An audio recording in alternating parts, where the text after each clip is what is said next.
आज भारत की विकास यात्रा का एक महत्वपूर्ण पड़ाव है। ये 140 करोड़ भारतीयों की आकांक्षाओं का बजट है।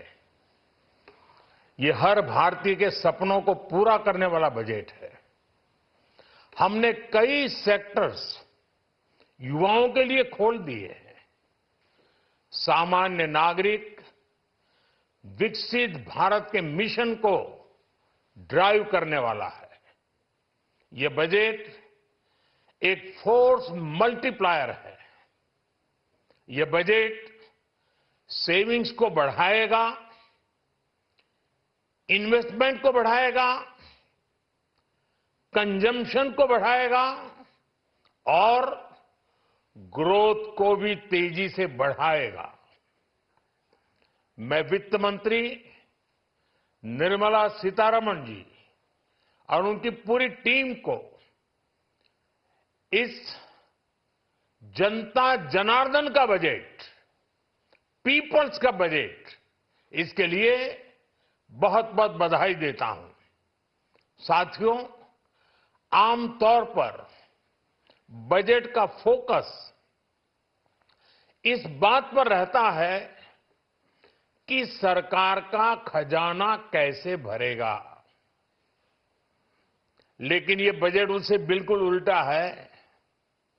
लेकिन ये बजट देश के नागरिकों की जेब कैसे भरेगी, देश के नागरिकों की बचत कैसे बढ़ेगी और देश के नागरिक विकास के भागीदार कैसे बनेंगे, ये बजट इसकी एक बहुत मजबूत नींव रखता है।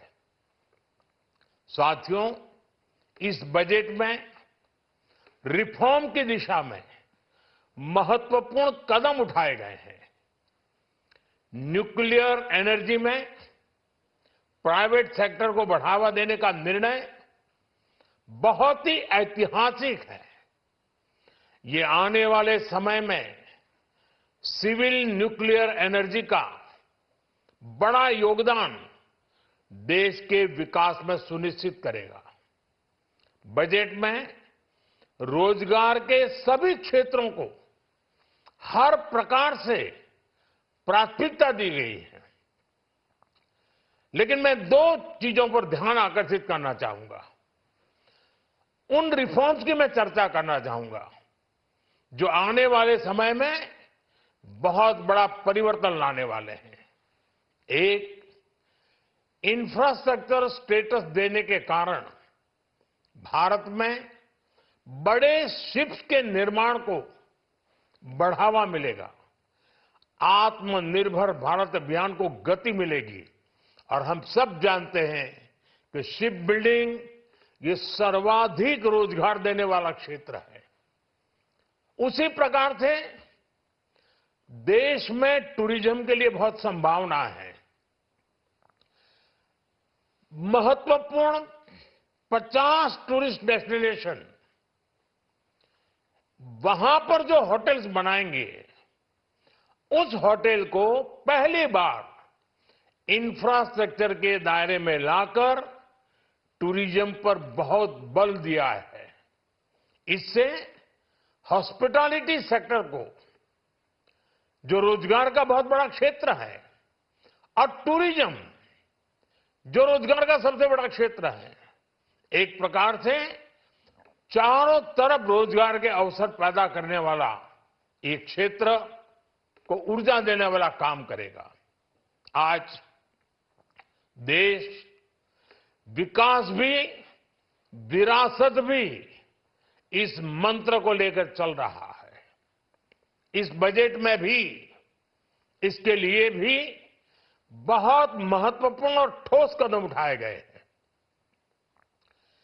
1 करोड़ पांडुलिपियों के लिए संरक्षण के लिए, मैन्युस्क्रिप्ट के लिए ज्ञान भारतम मिशन लॉन्च किया गया है।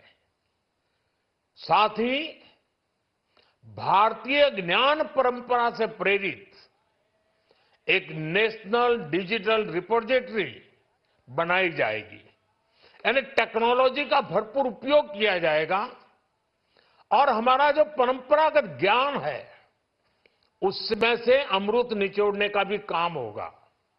साथियों, बजट में किसानों के लिए जो घोषणा हुई है वो कृषि क्षेत्र और समूची ग्रामीण अर्थव्यवस्था में नई क्रांति का आधार बनेगी। पीएम धन धान्य कृषि योजना के तहत 100 जिलों में सिंचाई और इंफ्रास्ट्रक्चर का डेवलपमेंट होगा। किसान क्रेडिट कार्ड की लिमिट 5 लाख तक होने से उन्हें ज्यादा मदद मिलेगी। साथियों, अब इस बजट में 12 लाख रुपए तक की आय को टैक्स से मुक्त कर दिया गया है। सभी आय वर्ग के लोगों के लिए टैक्स में भी कमी की गई है। इसका बहुत बड़ा फायदा हमारे मिडिल क्लास को, नौकरी पेशे करने वाले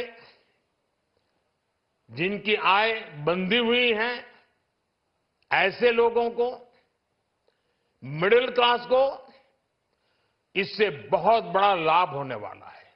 उसी प्रकार से जो नए नए प्रोफेशन में आए हैं, जिनको नए नए जॉब मिले हैं, इनकम टैक्स की ये मुक्ति उनके लिए एक बहुत बड़ा अवसर बन जाएगी। साथियों, इस बजट में मैन्युफैक्चरिंग पर 360 डिग्री फोकस है ताकि एंटरप्रेन्योर्स को, एमएसएमईज को, छोटे उद्यमियों को मजबूती मिले और नई जॉब पैदा हो।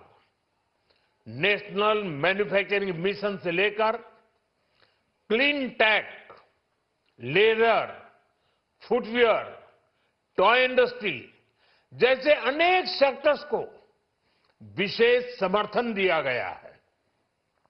लक्ष्य साफ है कि भारतीय प्रोडक्ट्स ग्लोबल मार्केट में अपनी चमक बिखेर सके। साथियों, राज्यों में इन्वेस्टमेंट का एक वाइब्रेंट कॉम्पिटिटिव माहौल बने, इस पर बजट में विशेष जोर दिया गया है। एमएसएमईज और स्टार्टअप के लिए क्रेडिट गारंटी को दोगुना करने की घोषणा भी हुई है।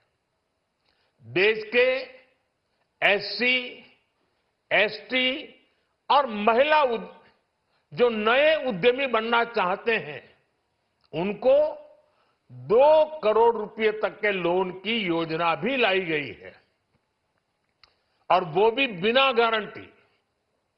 इस बजट में न्यू एज इकोनॉमी को ध्यान में रखते हुए गीग वर्कर्स के लिए बहुत बड़ी घोषणा की गई है। पहली बार गीग वर्कर्स का ई श्रम पोर्टल पर रजिस्ट्रेशन किया जाएगा। इसके बाद इन साथियों को स्वास्थ्य सेवा और दूसरी सोशल सिक्योरिटी स्कीम्स का लाभ मिलेगा। ये डिग्निटी ऑफ लेबर, इसके प्रति श्रम एव जयते के प्रति सरकार के कमिटमेंट को दर्शाता है। रेगुलेटरी रिफॉर्म से लेकर फाइनेंशियल रिफॉर्म्स, जन विश्वास 2.0 जैसे कदमों से मिनिमम गवर्नमेंट और ट्रस्ट बेस्ड गवर्नेंस के हमारे कमिटमेंट को और बल मिलेगा। साथियों, ये बजट न केवल देश की वर्तमान आवश्यकताओं को ध्यान में रखता है, बल्कि हमें भविष्य की तैयारी करने में भी मदद करता है। स्टार्टअप के लिए deep tech fund, geospatial mission और न्यूक्लियर एनर्जी मिशन ऐसे ही महत्वपूर्ण कदम है। मैं सभी देशवासियों को एक बार फिर इस ऐतिहासिक पीपल्स बजट की बधाई देता हूं और फिर एक बार वित्त मंत्री जी को भी बहुत बहुत बधाई देता हूं। बहुत बहुत धन्यवाद।